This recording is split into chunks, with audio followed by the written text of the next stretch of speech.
প্রিয় শিক্ষার্থীবৃন্দ, আজকে আমি তোমাদের সাথে যে রিয়ালাইজটা নিয়ে আলোচনা করব সেটা হচ্ছে অ্যান অনেস্ট ফার্মার, একজন সৎ কৃষক।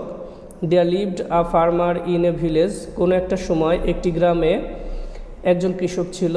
হি had a few acres of land. তার কয়েক একর জমি ছিল।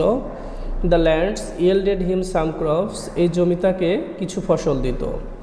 উইথ দ্যাট, ওইটা দিয়েই he supported his family with difficulty. অনেক কঠিনভাবেই তার পরিবারকে চালিয়ে নিয়ে যেত। সো হি অলওয়েজ থট, সুতরাং সে সবসময় চিন্তা করত, how he could add to his income, সে কীভাবে তার ইনকাম বা আয় বাড়াতে পারে। ওয়ান ডে, একদিন, হি ওয়াজ ওয়াকিং, সে হাঁটতেছিল, থ্রু দ্য ফিল্ড, মাঠের মধ্যে দিয়ে।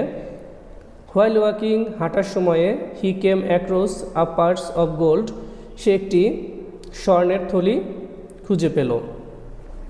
হি থট, সে চিন্তা করলো, দ্যাট যে, it might have been dropped by a passer by, এটা হয়তো কোনো পথিকের কাছ থেকে পড়ে যেতে পারে। হাউএভার, যা হোক, হি পিকড ইট আপ, সেটা তুলে উঠালো, অ্যান্ড ক্যারিড ইট হোম, এবং এটা বাসায় নিয়ে গেল। He showed it to his wife, এবং সে তার ওয়াইফকে, তার স্ত্রীকে এটা দেখালো। Thank you.